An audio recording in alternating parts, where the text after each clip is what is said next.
नमस्कार। Economics for students के part 12 में आपका स्वागत है। आज हम पढ़ेंगे मांग फलन, डिमांड फंक्शन और मांग फलन के निर्धारक तत्व, डिटर्मिनेंट्स ऑफ डिमांड फंक्शन। तो चलिए शुरू करते हैं। फर्स्ट क्वेश्चन, मांग फलन डिमांड फंक्शन क्या है?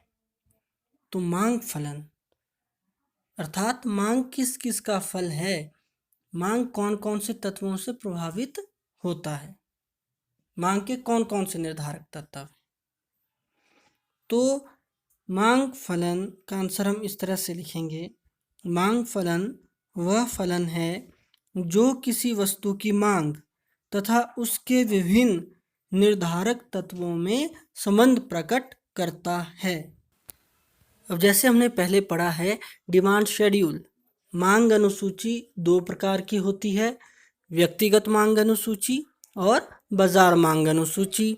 तो वैसे ही मांग फलन डिमांड फंक्शन भी दो प्रकार का हुआ, व्यक्तिगत मांग फलन इंडिविजुअल डिमांड फंक्शन और बाजार मांग फलन मार्केट डिमांड फंक्शन। अब व्यक्तिगत मांग फलन जो एक व्यक्ति की मांग और उसके निर्धारक तत्वों के संबंध को प्रकट करता है। बाजार मांग फलन जो बाजार मांग या सामूहिक मांग और उसके निर्धारक तत्वों के संबंध को प्रकट करता है। तो नेक्स्ट क्वेश्चन अब हमारा इसी से रिलेटेड है। नेक्स्ट क्वेश्चन है, मांग फलन या मांग के निर्धारक तत्वों की व्याख्या करो। कई बार ये प्रश्न इस तरह भी पूछ लिया जाता है कि मांग को प्रभावित करने वाले तत्वों की व्याख्या करो। मांग फलन में तो व्यक्तिगत मांग फलन और बाजार मांग फलन दोनों आएंगे और इसके आंसर में यहाँ पर दोनों की व्याख्या की गई है। लेकिन आपने ध्यान रखना है, यदि एग्ज़ाम में ये क्वेश्चन आता है तो आपने व्यक्तिगत मांग फलन और बाजार मांग फलन को एक्सप्लेन नहीं करना है, मगर इनके पॉइंट्स जितने भी हैं उन्हें आपने लिखना है। तो आइए अब करते हैं मांग फलन या मांग के निर्धारक तत्व। पहले है व्यक्तिगत मांग फलन। व्यक्तिगत मांग फलन बाजार में किसी एक उपभोक्ता की किसी वस्तु के लिए मांग तथा उसके विभिन्न निर्धारक तत्वों के संबंध को प्रकट करता है।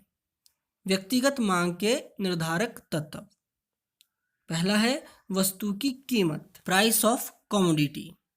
अन्य बातें समान रहने पर जब वस्तु की कीमत बढ़ती है तो उसकी कम मांग की जाती है तथा कीमत कम होने पर अधिक मांग की जाती है। इसे हम पहले कर चुके हैं।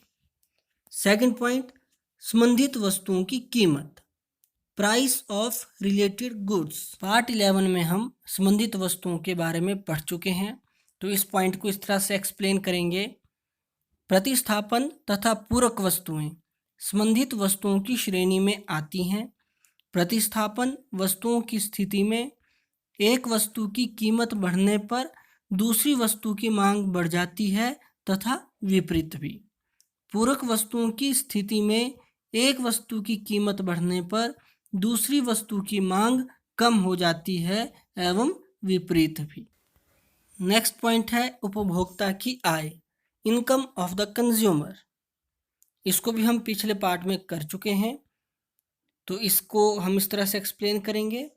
उपभोक्ता की आय बढ़ने पर सामान्य वस्तुओं की मांग बढ़ जाती है एवं विपरीत भी, तथा घटिया या निम्न कोटि वस्तुओं के संबंध में उपभोक्ता की आय बढ़ने पर मांग कम हो जाती है एवं विपरीत भी।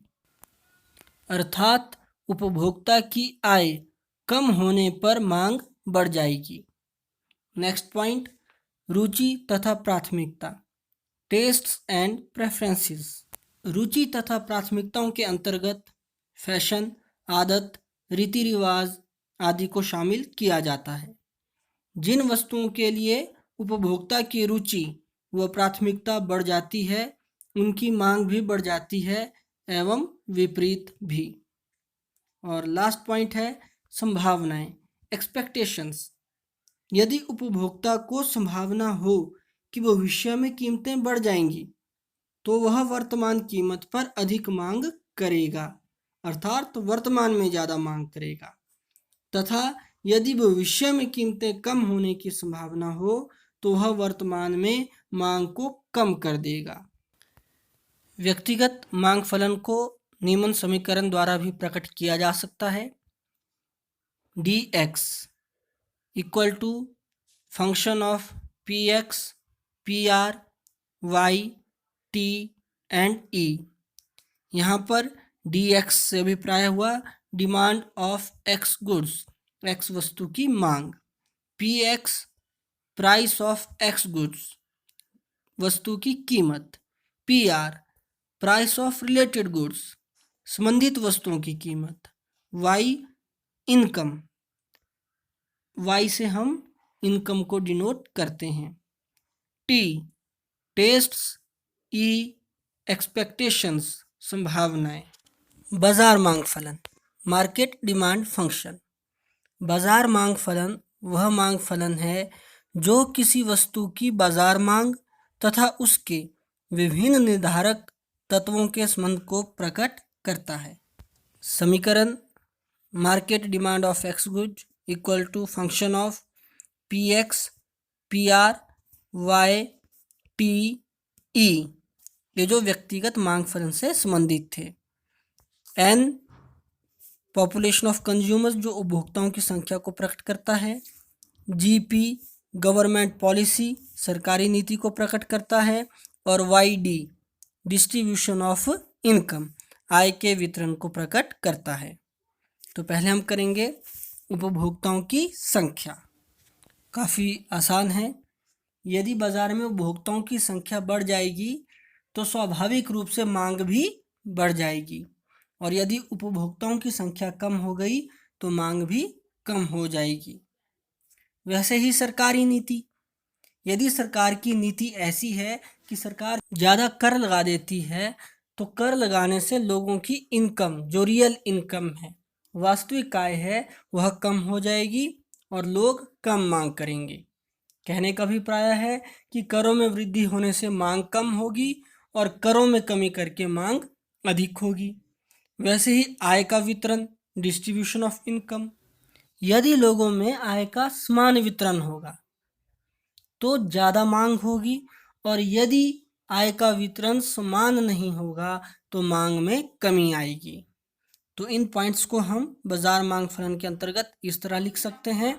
उपभोक्ताओं की संख्या, उपभोक्ताओं की संख्या या बाजार का आकार बढ़ने पर बाजार मांग भी बढ़ जाती है तथा उपभोक्ताओं की संख्या कम होने पर बाजार मांग में भी कमी आ जाती है।